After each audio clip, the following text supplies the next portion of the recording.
Part of speech को start करने से पहले आपको थोड़ा सा समझना है, 2-3 चीजों को समझना बहुत जरूरी है। बता रही हूँ 2-3 चीजों में आपको क्या समझना जरूरी है। सबसे पहले आप बहुत बेसिक, आप स्टूडेंट्स को समझना जरूरी है कि एक सेंटेंस क्या से बनता है। अगर मैं आपसे पूछूं कि व्हाट इज अ सेंटेंस, तो आप बोलोगे what is a sentence? A sentence is a group of words. Sentence words का समूह है जो एक मीनिंगफुल सेंस देता है। ठीक है, सेंटेंस जो होते हैं शब्दों का समूह है जो एक मीनिंगफुल सेंस देता है। ठीक है, और sentence starts with a capital letter and ends with a full stop. Capital letter से स्टार्ट होता है और फुल स्टॉप पे एंड होता है। लेकिन सेंटेंस के छोटे छोटे 2 और पार्ट है। एक सेंटेंस का पार्ट होता है फ्रेज और सेंटेंस का एक पार्ट है क्लॉज। ये तो हमारा सेंटेंस हो गया, हमारा वाक्य। Sentence is a group of words, ये तो वाक्य हो गया। और फ्रेज किसको बोलते हैं? फ्रेज को हिंदी में क्या बोलते हैं? In Hindi phrase is known as वाक्यांश in Hindi. Okay, no doubt this batch is bilingual, will be doing in English as well. पहले हिंदी कर देती हूँ, I be translating in English as well. और क्लॉज को बोलते हैं उपवाक्य। उपवाक्य, सेंटेंस हमारा वाक्य है। ठीक है, एक वाक्य क्या से बनता है? ये जो वाक्यांश, वाक्यांश का मतलब होता है ये वाक्य का ही अंश है, ये वाक्य का ही छोटे पार्ट को हम वाक्यांश बोलते हैं। और उपवाक्य भी बता रही हूं। सपोज मैंने एक सेंटेंस लिया, देखो मैंने लिखा he goes to school, he goes to school on time, he goes to school on time। this is a complete sentence। ठीक है, ये एक कंप्लीट सेंटेंस है, ये एक कंप्लीट वाक्य है। he goes to school on time, ये एक कंप्लीट सेंटेंस है। और ये सेंटेंस क्या से बना? अब मैं इसको तोड़ती हूँ। ये सेंटेंस में एक सब्जेक्ट है और यहाँ पे एक वर्ब है। सब्जेक्ट वर्ब है, अभी मैं डिटेल में सब बनाऊंगी। गुड मॉर्निंग श्रुति। ठीक है, अगर मैं इसको तोड़ती हूँ, ये क्या हो गया? ये एक फ्रेज है, ये एक फ्रेज है। क्या होता है मैं सब बता रही हूं। This whole thing is a sentence starting with a capital letter and ending with a full stop. Full stop से एंड हो रहा है। और सेंटेंस क्या से बनता है? सेंटेंस क्लॉज से बनता है और सेंटेंस फ्रेज से बनता है। जो क्लॉज और फ्रेज है वो सेंटेंस का ही पार्ट होता है। तो ये जो सब्जेक्ट वर्ब मिलके क्या बनाता है? It is known as clause. Clause को हम हिंदी में क्या बोलते हैं? उपवाक्य। उपवाक्य, वाक्य के छोटे पार्ट को ही क्लॉज बोलते हैं। और ये जो है ये फ्रेज है। अब हम देखते हैं डिटेल में कि ये सब एग्जैक्टली होता क्या है। पहले देखो सेंटेंस में what is a phrase? What is a phrase? Phrase it is a group of words. Phrase words का समूह है। और फ्रेज मीनिंगफुल सेंस नहीं देता है। फ्रेज मीनिंगफुल सेंस क्यों नहीं देता है? क्योंकि फ्रेज के पास सब्जेक्ट और वर्ब का कॉम्बिनेशन नहीं होगा। वही चीज मीनिंगफुल सेंस देगा जहां पे सब्जेक्ट और वर्ब दोनों आए। जैसे मैंने लिख दिया ही गोज, ये तो मीनिंगफुल सेंस दे रहा है ना। ही गोज मतलब वह जाता है। This is giving a meaningful sense. Why? Because this has a subject and verb combination. यहाँ सब्जेक्ट और वर्ब का कॉम्बिनेशन है, इसलिए ये मीनिंगफुल सेंस दे रहा है। किसी भी चीज को मीनिंगफुल सेंस देने के लिए सब्जेक्ट और वर्ब का कॉम्बिनेशन होना जरूरी है। और फ्रेज क्या बोला मैंने? Phrase is a group of words. Phrase group of words है, शब्दों का समूह है जिसके पास सब्जेक्ट और वर्ब का कॉम्बिनेशन नहीं है। अगर मैंने सिंपली लिख दिया ऑन टाइम, फ्रेज कभी भी एक वर्ड से नहीं बनता है। फ्रेज के लिए या तो 2 या 2 से अधिक वर्ड चाहिए।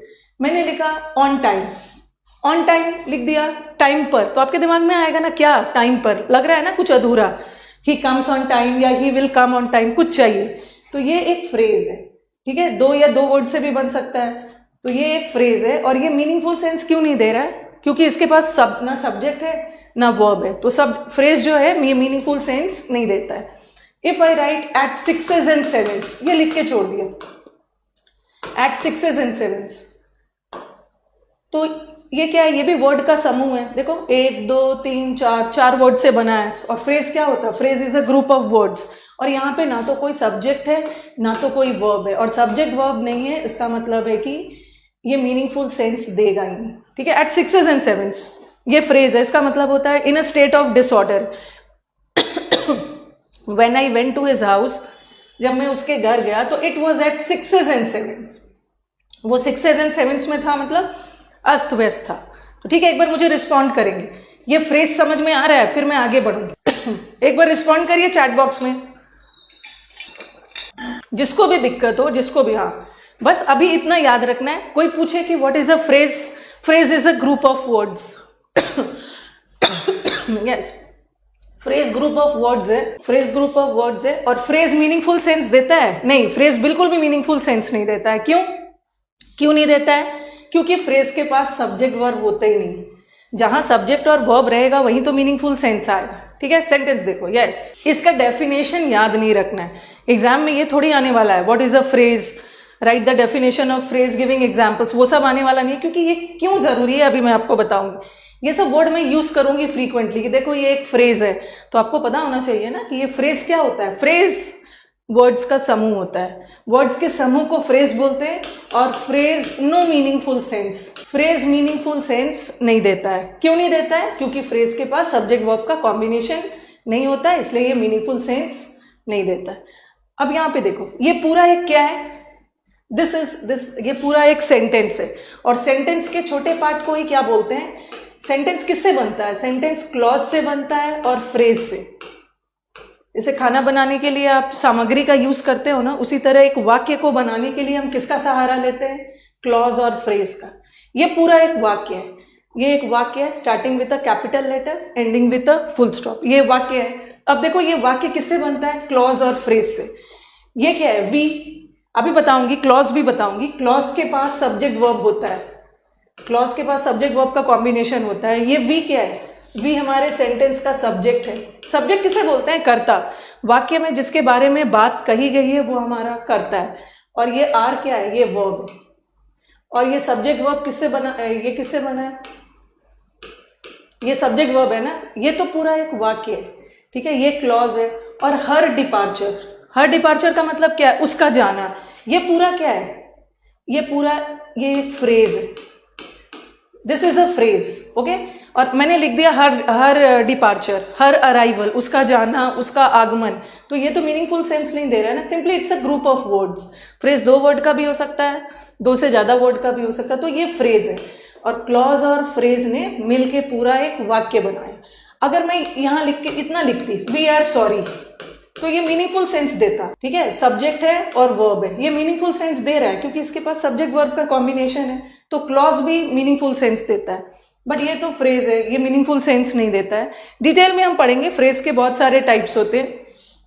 नो, ऐसा कुछ नहीं है, हाँ, ऐसा कुछ नहीं है कि सेंटेंस में कोई काम कर रहा है तभी सब्जेक्ट होगा। सेंटेंस में जिसके बारे में बात कही गई है वो भी सब्जेक्ट है। इट्स नॉट नेसेसरी कि subject is always the doer. Subject के बारे में हम सब्जेक्ट का स्टेट भी बता सकते हैं, वो सब हम आगे करेंगे, ठीक है। अब आ जाओ नेक्स्ट। पहले चीजों को ना बहुत डिटेल में पढ़ना होगा, तब जाके चीजें क्लियर हो जाएगी। ये देखो, ही वर्क्स, ही सब्जेक्ट है और ये वर्ब है, और ये सब्जेक्ट वर्ब मिलके ये सेंटेंस का ही, ये पूरा एक सेंटेंस है और एक सेंटेंस का ही पार्ट है जिसमें सब्जेक्ट वर्ब है, ये क्लॉज होगी। और अगर मैंने लिख दिया वेरी स्लोली, वेरी सिंपली बोला वेरी स्लोली, तो आपको लगेगा क्या वेरी स्लोली, बहुत धीरे, अधूरा लग रहा है। अधूरा इसलिए लग रहा है क्योंकि यहाँ पे सब्जेक्ट वर्ब का कॉम्बिनेशन नहीं है, तो ये फ्रेज हो गया, ये फ्रेज है, ये क्लॉज है। फिर देखो इन द एंड, मैंने इन द एंड बोल के छोड़ दिया, अंत में, तो आप बोलोगे ना कि मैम अधूरा लग रहा है, आगे कुछ बोलिए, तो ये फ्रेज है क्योंकि phrase is a group of words, ठीक है। फ्रेज सिर्फ वर्ड्स का ग्रुप होता है। बट ये देखो, we all have to die, ये तो एक क्लॉज हो गया क्योंकि इसके पास सब्जेक्ट वर्ब का कॉम्बिनेशन है ना, सब्जेक्ट भी है साथ में वर्ब भी है, ठीक है। फ्रेज कहां से कहां तक होता है अभी मैं बताऊंगी, ऐसा थोड़ी होता है। हाँ, सब बता रही हूँ। और he is a man of kind nature, अगर मैं इतना दूर तक बोलूं तो ये सही है, ही इज अ मैन, वो एक आदमी है, ये क्लियर है, ये मीनिंगफुल सेंस दे रहा है। क्यों? क्योंकि इसके पास सब्जेक्ट और वर्ब का कॉम्बिनेशन है, ठीक है। तो ये क्या हो गया, जहां पे सब्जेक्ट वर्ब का कॉम्बिनेशन है वो क्लॉज है। क्लॉज का मतलब होता है उपवाक्य, वाक्य के छोटे पार्ट को ही, वाक्य के अंश को ही क्लॉज बोलते हैं। अगर मैंने बोला काइंड नेचर में कोई मीनिंग नहीं आ रहा है, क्योंकि यहाँ सब्जेक्ट वर्ब नहीं है, तो ये फ्रेज हो गया, फ्रेज। तो होपफुली आप लोगों को क्लॉज और फ्रेज में, फर्स्ट स्लाइड में बस मुझे बताना था कि क्लॉज और फ्रेज में क्या डिफरेंस होता है। और फ्रेज के भी बहुत सारे टाइप्स होते हैं, हाँ अभी बता रही हूँ। अभी बहुत चीजें हैं सीखने के लिए, जहां सब्जेक्ट क्या होता है, ऑब्जेक्ट क्या होता है, बहुत बारीकी से, बहुत बेसिक से हमें सीखना है, ओके। अब देखो, ये भी फ्रेज था, ये भी फ्रेज था, और यहां पे ये भी फ्रेज था। फ्रेज के बहुत सारे टाइप्स होते हैं, ठीक है, एक नाउन फ्रेज होता है, एडवर्ब फ्रेज होता है, एडजेक्टिव फ्रेज होता है, बट याद रखना है। जैसे मैंने अकेला लिखा, देखो मैंने अकेला लिखा इन, मैंने इन लिखा, तो इन क्या है? इन प्रेपोजिशन। इन को मैं फ्रेज क्यों नहीं बोल सकती हूँ? पहले मुझे बताओ, इन तो प्रेपोजिशन है, बट इन को मैं फ्रेज क्यों नहीं बोल सकती? एक बार आंसर बताइए। Yes, Mohanlal, Shravan has given the correct answer. इसको मैं फ्रेज इसलिए नहीं बोलूंगी ना, क्योंकि फ्रेज होने के लिए, phrase is a group of words, but in तो एक ही वर्ड है। अगर मैंने ऐसा लिख दिया in the morning, in the morning, ये हो गया आपका फ्रेज, ये फ्रेज हो गया। ठीक है, 3 वर्ड से बना हुआ है। ओके, अब देखो तीनों फ्रेज है, यहां भी फ्रेज है, यहां भी फ्रेज है, यहां भी फ्रेज है। अब मुझे बताओ कि ये कौन सा फ्रेज है? ये डिपार्चर क्या है? डिपार्चर का पार्ट ऑफ स्पीच क्या है? कुछ बच्चों को लगेगा कि मैम कैसे पता चलेगा कि डिपार्चर नाउन है, वो सब अभी हम नेक्स्ट स्लाइड में करेंगे। डिपार्चर क्या है? What is departure? At least 2 words should be there. Yes, you are right. Departure noun है। डिपार्चर का मतलब होता है पलायन, जाना, तो डिपार्चर नाउन है, तो इसको हम क्या बोलेंगे? Noun phrase. Noun phrase, phrase तो है बट कैसा वाला? Noun phrase. फिर ये देखो यहाँ पे he works very slowly. Slowly किसकी विशेषता बता रहा है? ही स्लोली नहीं है, ही स्लोली वर्क करता है, और वर्क वर्ब है, और वर्ब की विशेषता बताने वाले वर्ड्स क्या होते हैं? क्रिया की विशेषता बताने वाले वर्ड्स क्रिया विशेषण। तो ये हमारा क्या हो गया? Adverb phrase. Okay, this is an adverb phrase. Next देखो इन द एंड, ये इन क्या है? इन प्रेपोजिशन है, तो ये भी फ्रेज है, बट ये कौन सा फ्रेज हो गया? ये प्रेपोजिशन फ्रेज हो गया। ठीक है, अब देखो काइंड नेचर, काइंड, उसका नेचर बहुत काइंड है, दयालु है, और दयालु किसी की विशेषता बता रहा है, विशेषता बताने वाले वर्ड्स एडजेक्टिव होते हैं, so this is an adjective phrase. समझ में आ गया? पहला स्लाइड, हाँ पहला स्लाइड समझ में आ गया। फ्रेज, ये सब पे टाइम देना इसलिए जरूरी है ना, क्योंकि नेक्स्ट टॉपिक आपका वर्ब होगा, वर्ब, और मैं आपको वर्ब पढ़ाने में करीब 10 से 15 दिन लग जाएगा। आप बोलोगे मैम इतना टाइम क्यों लोगे? आप खुद समझोगे, क्योंकि बच्चे मुझे जब आगे सिलेबस जाता है ना, तो वो बोलते हैं कि मैम एक बार वर्ब पढ़ लेने के बाद ना सारी चीजें बहुत इजी लगने लगती है, वर्ब को बहुत डिटेल में पढ़ना है। चलो ये वाला चीज क्लियर है। ओके, अब चलो आगे चलते हैं, नेक्स्ट वाला। अभी तो हमने फ्रेज समझा, अब नेक्स्ट वाला आ जाओ, क्लॉज। क्लॉज को हिंदी में क्या बोलते हैं? क्लॉज को हिंदी में हम बोलते हैं उपवाक्य। वाक्य के छोटे पार्ट को ही उपवाक्य बोलते हैं। फ्रेज तो मीनिंगफुल सेंस नहीं देता है, क्योंकि फ्रेज के पास सब्जेक्ट वर्ब का कॉम्बिनेशन नहीं होता है, बट क्लॉज के पास सब्जेक्ट वर्ब का कॉम्बिनेशन होता है। क्लॉज के पास सब्जेक्ट और वर्ब होगा, और जहां सब्जेक्ट वर्ब होगा वहां पे मीनिंगफुल सेंस देगा। क्लॉज मीनिंगफुल सेंस देता है, लेकिन इसके पीछे एक और चीज है। ठीक है, क्लॉज के पास सब्जेक्ट वर्ब का कॉम्बिनेशन होता है, और क्लॉज सब्जेक्ट वर्ब का कॉम्बिनेशन है तो मीनिंगफुल सेंस देगा, बट कभी कभी क्लॉज मीनिंगफुल सेंस देता भी है और कभी कभी नहीं भी देता है। ओके, कभी कभी क्लॉज मीनिंगफुल सेंस देता भी है, कभी कभी नहीं भी देता है। इसके पहले मैंने जितना भी सेंटेंस दिया था सब में एक ही क्लॉज रखा था, बट कभी कभी हमारे वाक्य में 2 क्लॉज आ जाता है। पहले इसको समझो। ये सेंटेंस देखो, if he comes I will go. अगर वो आता है तो मैं जाऊंगा। ये पूरा क्या है? This whole part is a sentence. यहां से लेकर यहां तक एक वाक्य है। Okay, sentence starts with a capital letter and ends with a full stop. Sentence में जरूरी नहीं है कि एक ही क्लॉज हो, सेंटेंस में 2 क्लॉज भी हो सकता है, कभी कभी सेंटेंस में 3 क्लॉज भी हो सकता है। ये क्या है हमारा? ये देखो, ये सब्जेक्ट है और ये क्या है? वर्ब है। ये सब्जेक्ट वर्ब हो गया। यहां देखो फिर से एक सब्जेक्ट है और यहाँ पे वर्ब है। ठीक है, ये पूरा तो एक सेंटेंस है, बट ये सेंटेंस 2 क्लॉज से बना है। सेंटेंस के छोटे पार्ट को ही क्लॉज बोलते हैं। क्लॉज में भी सब्जेक्ट वर्ब आता है। अब देखो, ये भी क्लॉज है और ये भी क्लॉज है, दोनों क्लॉज है। और अभी मैंने बोला कि क्लॉज के पास सब्जेक्ट वर्ब होता है तो मीनिंगफुल सेंस देना चाहिए, बट कभी कभी क्लॉज मीनिंगफुल सेंस नहीं भी देता है। क्लॉज 2 तरह के होते हैं, एक होता है इंडिपेंडेंट क्लॉज, ठीक है, एक होता है इंडिपेंडेंट क्लॉज। इंडिपेंडेंट का मतलब क्या है? What is the meaning of independent? Independent है मतलब आजाद है, उसको किसी चीज की जरूरत नहीं है। ठीक है, वो अपना काम खुद कर लेगा, वो इंडिपेंडेंट है। और एक होता है डिपेंडेंट क्लॉज। और क्लॉज है तो सब्जेक्ट वर्ब कॉम्बिनेशन तो आएगा।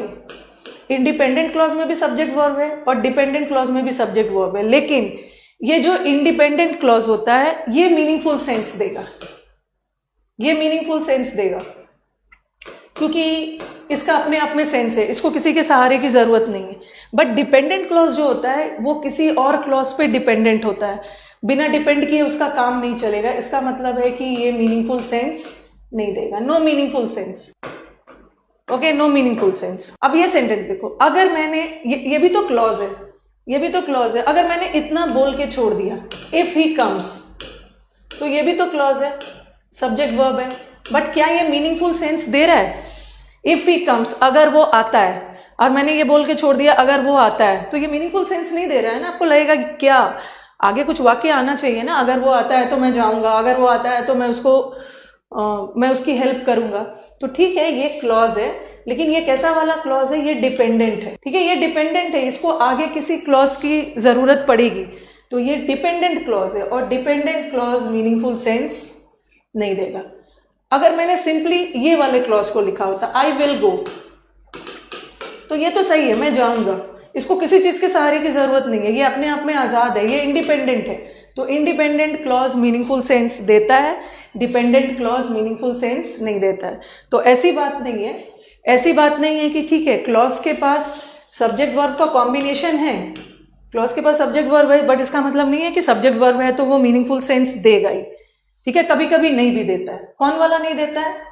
जो डिपेंडेंट क्लॉज है उसके पास सब्जेक्ट वर्ब का कॉम्बिनेशन होते हुए भी मीनिंगफुल सेंस नहीं देता है, क्योंकि वो किसी दूसरे क्लॉज पे आश्रित है। बट इंडिपेंडेंट वाला मीनिंगफुल सेंस देता। ये सेंटेंस देख लो, इफ ही कम्स, ये भी क्लॉज है, ये भी क्लॉज है, बट इफ ही कम्स ये क्या है? ये अधूरा है, ये डिपेंडेंट है, और ये क्या है? इंडिपेंडेंट। तो इंडिपेंडेंट वाला मीनिंगफुल सेंस देता है, डिपेंडेंट वाला नहीं देगा। He said that he would come, हाँ, he said that he would come, यहाँ पे तो दो क्लॉज था, एक डिपेंडेंट था, एक इंडिपेंडेंट था। अब ये सेंटेंस देखो, अब ही सेड, ही क्या है? सब्जेक्ट, और ये वर्ब, सब्जेक्ट वर्ब मिलके क्लॉज बना रहा है। अगेन देखो, ही क्या है? सब्जेक्ट, और ये सब्जेक्ट वर्ब मिलके क्या बना रहा है? क्लॉज। अब मुझे बताओ कि यहाँ पे कौन सा क्लॉज है? डिपेंडेंट है कि इंडिपेंडेंट है? चलिए अभी आंसर करिए, अब मैं आंसर पूछ रही हूँ, अब अपना कमेंट्स दीजिए। ये भी एक क्लॉज है, ये भी एक क्लॉज है। मैंने लिखा ही सेड, उसने कहा, तोड़ा मैंने। ये कौन सा क्लॉज है? विधि Kapoor in yes, he said, उसने कहा। आप छोटे बच्चों के बुक्स में देखते हो, छोटे छोटे सेंटेंसेस लिखे हुए होते हैं। ही सेड, उसने कहा, ये भी मीनिंगफुल सेंस दे रहा है, ये भी मीनिंगफुल सेंस दे रहा है, ये इंडिपेंडेंट है, ये भी इंडिपेंडेंट है। और ही वुड कम, ही वुड कम, ये भी इंडिपेंडेंट, ही वुड कम, वो आएगा, ये भी मीनिंगफुल सेंस दे रहा है। उसने कहा, अब क्या कहा क्या नहीं उससे मतलब नहीं है, बट ये मीनिंगफुल सेंस दे रहा है ना, वो कहा। तो यहाँ पे दोनों इंडिपेंडेंट है, जरूरी नहीं है कि सेंटेंस में दो, एक इंडिपेंडेंट और एक डिपेंडेंट रहेगा। ये भी इंडिपेंडेंट है, ये भी इंडिपेंडेंट है।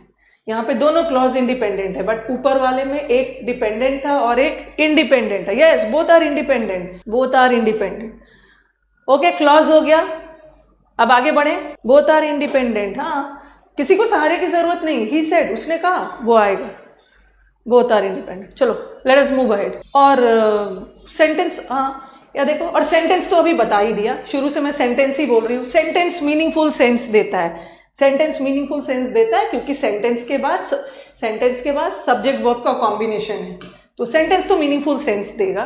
ठीक है, एक सेंटेंस में क्लॉज होता है, क्लॉज में डिपेंडेंट भी हो सकता है, इंडिपेंडेंट भी हो सकता है, बट ये पूरा मिलके एक मीनिंगफुल सेंस दे रहा है ना। अब मैं जो आपसे पूछ रही हूँ फटाफट बताना, ये क्या है? ये पूरा क्या है?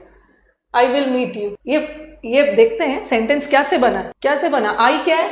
आई हमारा सब्जेक्ट है, और विल मीट वर्ब है। सब्जेक्ट वर्ब मिलके क्या बनाया है? क्लॉज। और क्लॉज एट ऑफिस और एट होम, ये क्या है? फ्रेज। देखो, ये पूरा एक सेंटेंस है। सेंटेंस क्या से बना है? क्लॉज से और फ्रेज से। और सेंटेंस तो मीनिंगफुल सेंस देगा ही, starting with a capital letter and ending with a full stop. यहां भी देखो, ये पूरा एक वाक्य है। ठीक है, एक पूरा वाक्य है। ये क्या से बना है? यस, क्या से बना है पहले बताओ। सेकेंड वाला sentence, as he was ill, चूंकि वो बीमार था, ये सब्जेक्ट है, ये वर्ब है। यहां एक क्लॉज है, और ही कुडेंट कम, यहां भी एक क्लॉज है। पहला वाला क्लॉज क्या है? पहला वाला एज ही वॉज इल, चूंकि वो बीमार था, लग रहा है ना अधूरा सा, ठीक है, इसके पास सब्जेक्ट वर्ब है बट फिर भी ये मीनिंगफुल सेंस नहीं दे रहा क्योंकि ये ये डिपेंडेंट है, चूंकि वो बीमार था, ये बोल के मैंने छोड़ दिया, तो आपको लगेगा ना आगे कुछ होना चाहिए। तो ये डिपेंडेंट क्लॉज है और ये इंडिपेंडेंट है, और डिपेंडेंट और इंडिपेंडेंट ने दोनों ने मिलकर एक सेंटेंस बनाया है। सेंटेंस बन जाने के बाद तो मीनिंगफुल सेंस देगा ही, सेंटेंस बन जाने के बाद मीनिंगफुल सेंस देगा। He said that he would कम, ये पूरा एक वाक्य है और ये किससे बना है? दो क्लॉज, ये क्लॉज, और दोनों क्लॉज इंडिपेंडेंट है, दोनों अलग अलग यूज हो सकता है। नेक्स्ट देखो, अनलेस यू वर्क हार्ड, जब तक आप मेहनत नहीं करोगे आप सक्सीड नहीं होंगे, ये कितने क्लॉज से बना है? No, I will be doing, Ankit I will be dealing this also, you are right, can we say independent clauses are sentences? Yes, I got your point. चलिए आंसर दीजिए, क्लास को इंटरैक्टिव बनाइए। here there are two clauses, ये subject है, verb है, यहाँ एक clause है, और देखो यहाँ जहां भी सब्जेक्ट वर्ब का कॉम्बिनेशन आ गया वो क्लॉज हो गया। यहाँ पे दो क्लॉज है, पहला वाला क्लॉज क्या है? पहला वाला